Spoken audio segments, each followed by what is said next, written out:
Hey guys, it's Spider Cupcake and Books, and I'm here. You know, I think it's hard to overcome negative emotions and not let them become who you are. Basically, I have a deep desire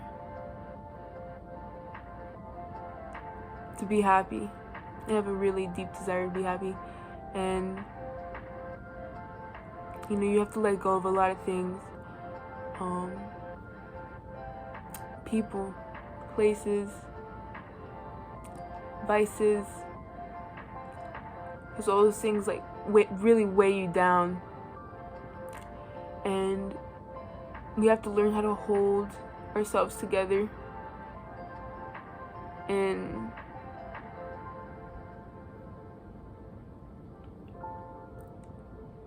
know that no matter what happens, rain, sunshine, clouds, it's always a good day.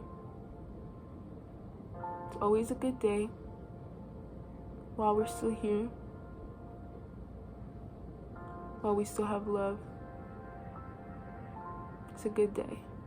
And today I have a really heavy feeling over my chest, over my heart. Sometimes things don't happen the way they were planned. And at some point all the fantasies come crashing down at your feet. But desire is still there. So yeah, I have some books that has nothing to do with what I just said. Like I said, my heart is heavy. You can't save everyone. You can only save yourself. And if that's not scary enough, then it's a good thing if that doesn't scare you, honestly. But it's okay, because I'm blessed to have my family, to have my animals, to have my my room, my books. And it's all just a switch in your brain.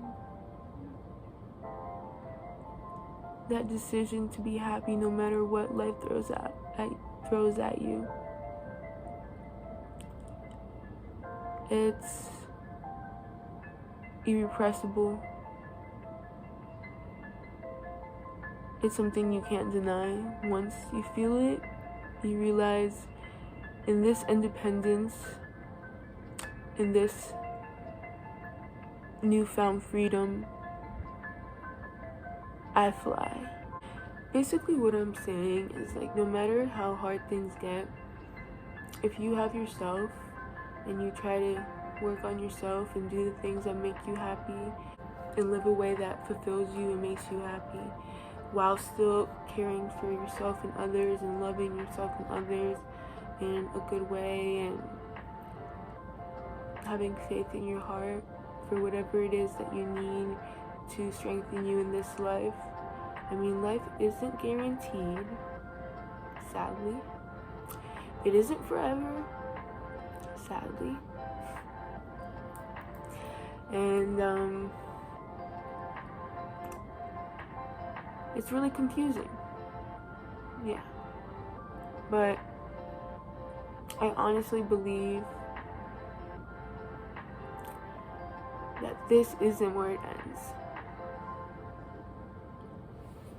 Basically, why I'm here right now is just to go over some books and read their reviews on Goodreads. But I just had to talk about that because I've become very, very, very lonely in a way that I want to be. So it's just all silly, fun and games. This is just for fun, nothing serious. I really do enjoy being by myself and in my room, and I think over the past couple months I've realized how to truly be alone, how to truly love myself, how to truly not feel lonely. but feel like you're your own best friend. You're healing yourself from within, that hurt child. You're healing, your teenage years. You're healing whatever you're going through. Like, I hope that you choose healing. So, over the past couple months, I've kind of figured out how to be alone and really enjoy my space, and make it so that it makes me happy, honestly, just to be in my room alone. I kind of lack a lot of the motivation it takes to be around people. I didn't have that opportunity to just sit in solitude, which I think is the greatest teacher. And I can say after a couple months of being by myself, I've changed. I don't need anyone. I need myself. I don't need love. I need to love myself. I don't need a boyfriend. I just need to love myself. I don't need friends. I just need to love myself. And I'm not saying like friends are bad, but when you're going through a rough patch and you're going through a path where you're a bit self-destructive, you kind of do need to cut away from all your past and to kind of just restart your life and find solitude within yourself, and find comfort within yourself, and find good company within yourself, because it won't help. The cycle won't end if you keep believing the same things and acting the same ways. And you need to flourish, you need some time to be in the cocoon, for anybody that has the opportunity or the chance to, because that is a privilege. But regardless of all this little talk, I would like to show you guys some of the books. Just want to show you guys some books that I haven't shared in the last couple videos, and kind of what their reviews on Goodreads are. It's gonna be super random, all over the place, and yes, it has a lot to do with vampires, like vampire books. I definitely prefer to be a werewolf though, not a vampire. No. I hope you guys are all feeling good, chilling, living your best life. I hope you guys are all happy and I find you all well.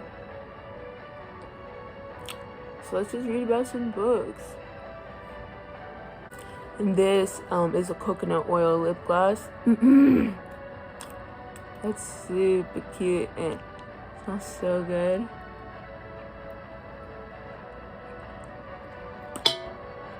I'm gonna start off with the first one. It's the Carrie Diaries.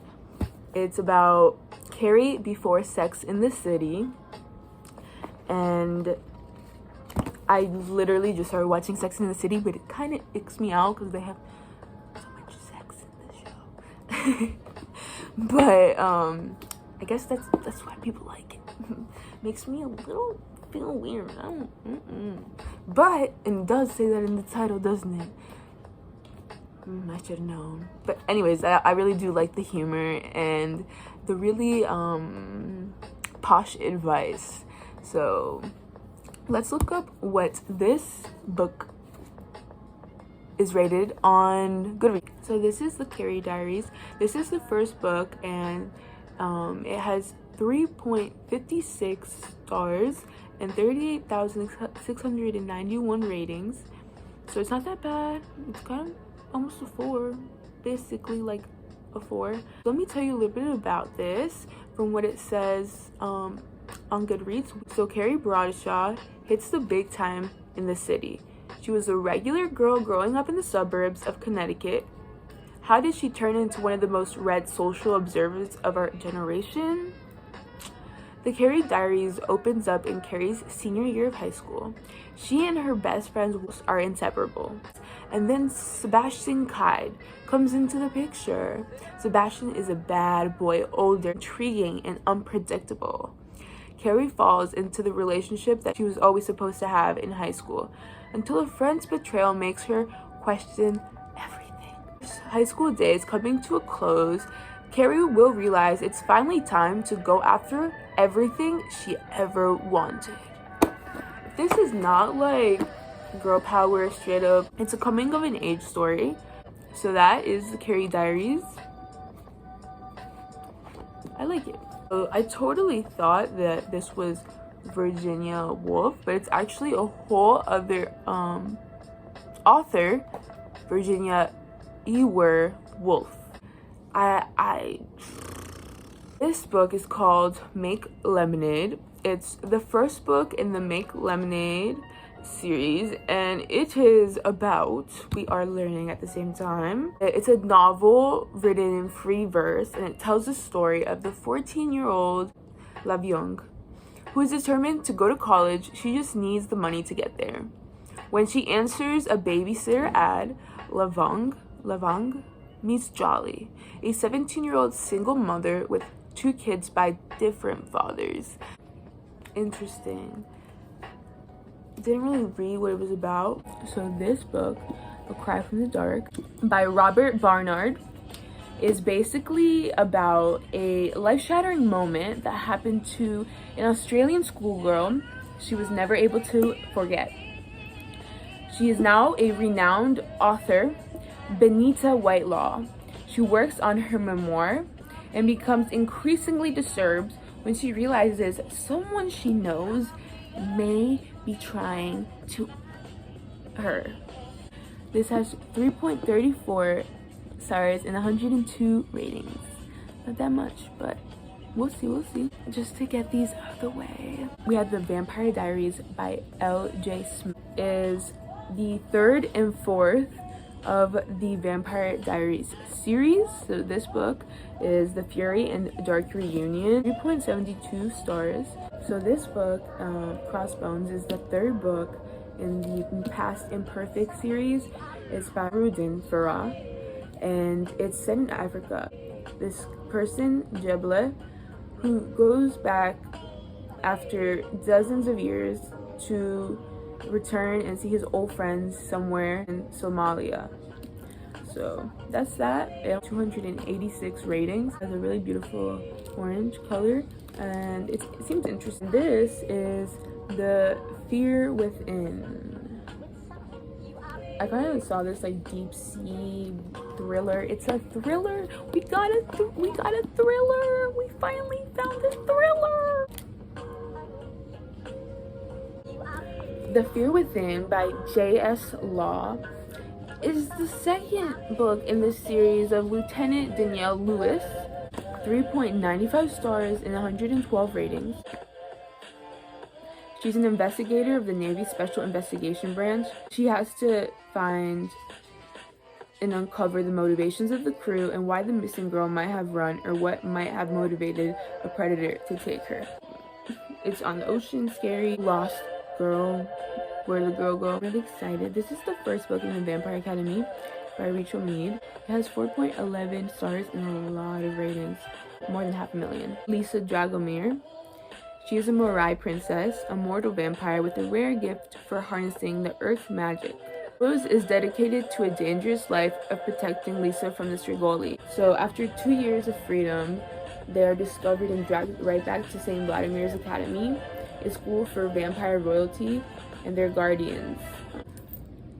What? I'm just joking. Let me get some water here. So, pretty much it for all of the books. Not really any recommendations today. It's just more of just like some books that I found appealing. I wouldn't say all of those books are recommendations, just mostly books that I saw at the library and I found appealing in the 5 minutes I had to be there. Yes, I do like buying books from the library. It's really fun and it supports the library and it's fun. I love it. These 2 books that I've been trying to read, Stephen King, The Shining, Truman Capote, and Cold Blood. This is by Stephen King, and it's The Shining, you know, Red Room. Here is Johnny! And Truman Capote in Cold Blood, a true crime book where Truman Capote reconstructs the murder and the investigation that led to the capture, trial, and execution of the killers. where these guys just randomly massacred this whole family for no reason. Truman Capote was investigating the situation, and this is the book he wrote about the murder that happened in a small town of Holcomb, Kansas in 1959, November 15th. I'm reading right now.